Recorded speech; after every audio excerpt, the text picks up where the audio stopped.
Señor, quiero conocerte más y más. Hola, bienvenidos a un nuevo podcast. Hoy aquí hablando de todos estos temas proféticos y muy relevantes para todos nosotros en esta temporada. Hoy vamos a hablar de algo que el Señor ha puesto en mi corazón, que he llamado un movimiento de unidad. Vamos a conversar de esto. Bienvenidos. Quiero parecerme más a ti, muriendo a todo lo que no eres tú, brillando como tú brillas en mí. Perfecta esta canción para iniciar este tema y poder conversar de lo que creo que el Señor está poniendo en mi corazón para esta temporada. Hemos estado en todo este ciclo de tribal, de toda tribu, toda lengua, toda nación, confesando, levantando el nombre de Jesús, adorando y alabando al Rey de Reyes y Señor de Señores. Qué importante poder comprender eso, que nosotros estamos en una temporada donde la alabanza y la exaltación al Dios verdadero se hace relevante y además de todo eso trae protección sobre nuestra vida. ¿Por qué digo esto? Porque a veces no diferenciamos muy bien el tema de alabanza y adoración. Incluso alguien me contó de un comentario que nos decían que este año en Sobredosis habíamos cantado pocas canciones de alabanza y de adoración. Y entonces, pues la respuesta fue, perdón, pocas canciones de alabanza. Y nosotros decíamos, pues no, porque realmente no depende de un ritmo o de ciertos beats de música, sino que en realidad tiene que ver es con lo que la canción expresa. Y cuando alabamos al Señor, cuando levantamos gloria a su nombre, lo exaltamos. Y ese sí que es un tema importante para entender hoy, que la adoración no solamente tiene que ver con nuestro cántico, con nuestra música, tiene que ver también con nuestra vida, que es un sacrificio, ¿no? Pero la alabanza sí tiene que ver con palabras, sí tiene que ver con acciones de exaltación al Rey de Reyes.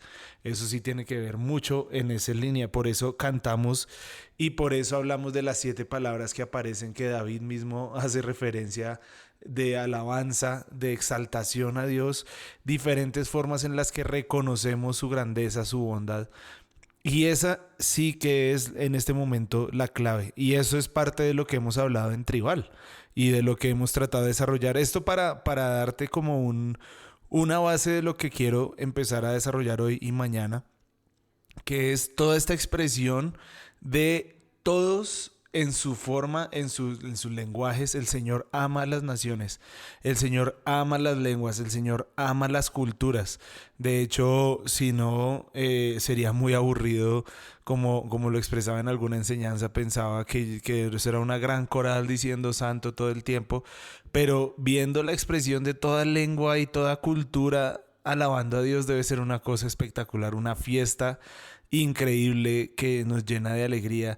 Imagínate nosotros los colombianos que somos tan musicales haciendo esos ritmos, los africanos haciendo sus tambores, los brasileros bailando, los peruanos haciendo sus ritmos espectaculares y sus formas de expresión de calidad en todo. Mejor dicho, es espectacular pensar en esto. Y la alabanza tiene que ver con reconocer al Dios que está delante nuestro, al Dios todopoderoso, al Dios que nos libra de las batallas, al Dios que nos protege, al Dios Shaddai, al Dios Nisi, al Dios proveedor. Entonces es muy lindo cuando hablamos de alabanza, porque podemos entender este asunto con muchísima profundidad, y es toda lengua, toda tribu, toda nación, todos, absolutamente todos, en su expresión única, en el don y el llamado que Dios le ha dado, pero levantando alabanza, declarando que solo hay un Dios que es el vencedor, solo hay un Dios que es el poderoso.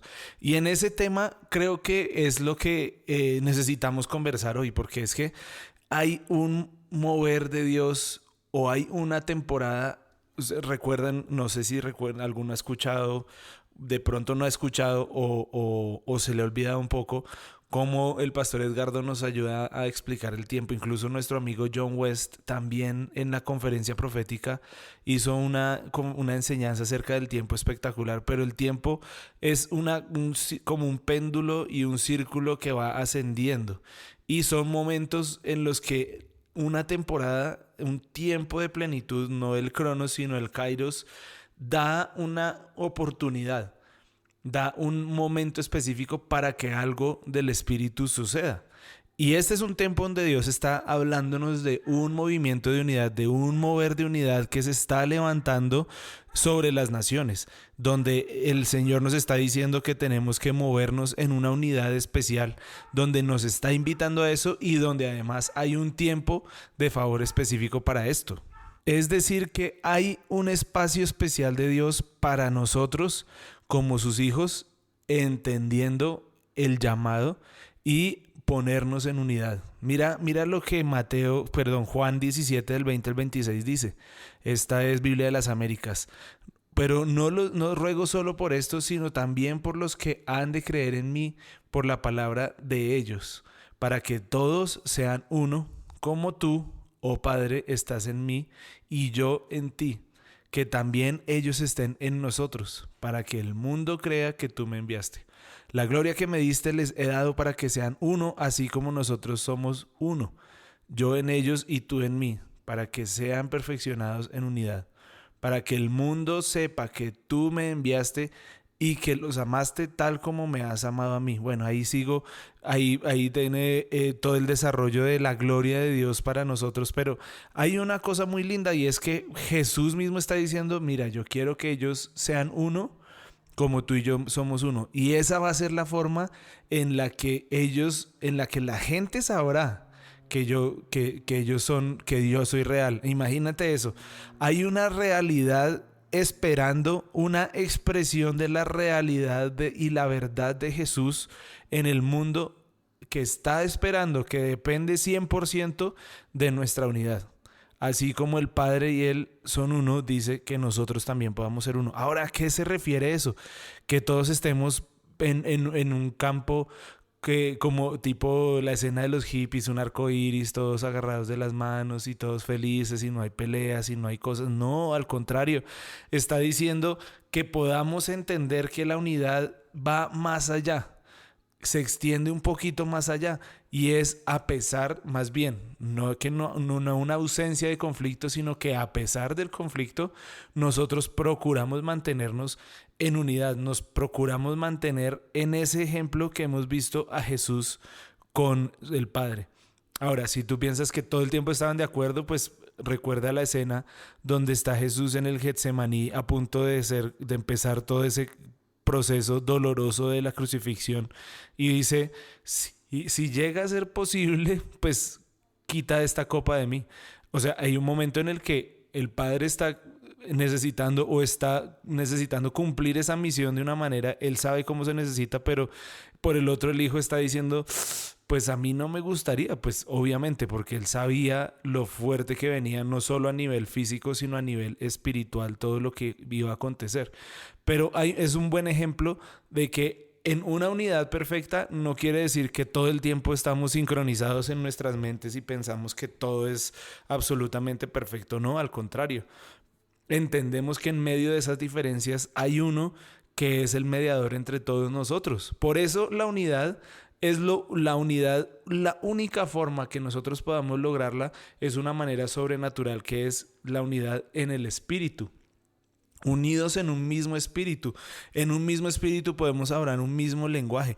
Aún en nuestros desacuerdos, aún en momentos en donde tal vez estemos o no de acuerdo con lo que el hermano está haciendo, pero no estamos entonces hablando acerca de una unidad creada por los hombres, porque esa en realidad, cuando vimos esa unidad en Babel, ¿qué fue lo que pasó? En realidad vino una gran confusión después que da origen a los idiomas. Pero aquí entonces Jesús está haciendo una oración al Padre para que nosotros estemos en Él y Él en nosotros, así como ellos están mostrándonos ese ejemplo. es muy lindo esto porque entonces nos lleva a hablar un solo idioma. El lenguaje de su espíritu nos permite entonces, en medio de todas estas diferencias, guardarnos en unidad. Ahora, ¿qué pasa? Que nosotros a veces empezamos a dejar de ver esa unidad o ese común acuerdo, esa común unión, para entonces dejar de vernos a través de Jesús, y entonces los problemas empiezan a ser individuales entre personas. Mucha gente confunde en realidad eso y termina pasando que, pues, no sé, lo vemos en ejemplos claros como las denominaciones. Y entonces una pelea por una forma y la otra por otra, cuando necesitamos comprender es que en la gracia en la iglesia hay una múltiple expresión de cosas en las que cada uno tiene su espacio y su expresión genuina. Las ovejas, otro ejemplo que hemos hablado muchas veces, las ovejas se pelean, pero se hacen parte del mismo rebaño. Y el pastor entonces viene, interviene, sana las heridas y soluciona ese conflicto, esa pelea entre las ovejas. Las ovejas se van a pelear. Tú y yo de pronto vamos a tener conflictos en algún momento, pero ¿eso quiere decir que se rompe la unidad? No. No, porque hay algo mayor que nos une y es ese espíritu, la unidad en el espíritu. Mira que la unidad por la cual Jesús oró era espiritual, no era una unidad física, era una unidad genuina del uno con el otro que fuera basada en una verdadera unidad como la que representa la Trinidad.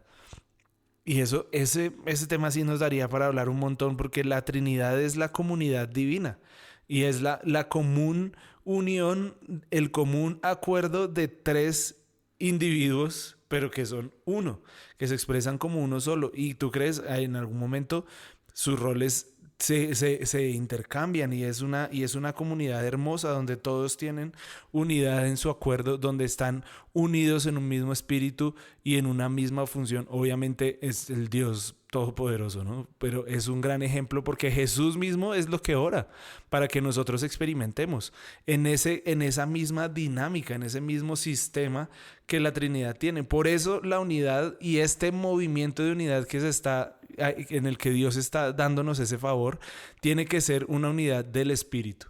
No es una unidad que se da porque nosotros nos ponemos de acuerdo, sino porque el Espíritu pone ahí sí, bien bíblico, el querer como el hacer. Y es el deseo, pero también la capacidad de hacer esas cosas. Mira que en unidad es una definición, aquí tengo un diccionario que define la singularidad de ser. Pues la singularidad puede ser un hecho de la experiencia, mientras que la unidad es una calidad espiritual intangible de armonía que debe ser inherente a la singularidad. Qué linda esta expresión. Esto es del diccionario Beacon. Aquí hay algo espectacular porque esa palabra armonía dentro de la unidad es muy chévere, porque cuando hablamos de una armonía en una orquesta, no todos están tocando la misma nota, ¿cierto? Algunos están haciendo unas notas, otros están haciendo otras melodías, pero todo hace parte de una misma armonía que cuando la escuchas suena algo majestuoso, suena espectacular. A eso yo creo que se refería Apocalipsis 7 cuando estaba tratando de describir esa gran multitud uniéndose y haciendo una gran armonía. Entonces, para cerrarte este tema, no sé si conoces a un teólogo alemán que se llamaba Bonhoeffer, de apellido Bonhoeffer, y él tiene un libro que se llama La vida en comunidad, y hablando de la iglesia y hablando de las comunidades de fe, que todos estamos dentro de una comunidad de fe. Mira esta frase que decía Bonhoeffer, y con esto quiero cerrar. La persona que ama su sueño de comunidad destruirá la comunidad, pero la persona que ama a quienes lo rodean creará comunidad. Eso lo dice Bonhoeffer. Y su gran argumento es, si Cristo está en el medio, los hermanos no tienen conflictos. Pero si quitamos a Cristo del medio, si lo quitamos, si dejamos de mirarlo a Él como el filtro para mi hermano, entonces es donde comienzan los problemas. Porque entonces empiezo a tratar de hacerlo yo a mi propia manera. Es un tiempo donde Dios nos está invitando a un mover genuino de unidad, donde tú y yo tenemos que responder a esto con esa unidad del espíritu. Te dejo otra vez esta frase: la persona que ama su sueño de comunidad destruirá la comunidad, pero la persona que ama a quienes la rodean creará comunidad. Te bendigo, hablamos mañana.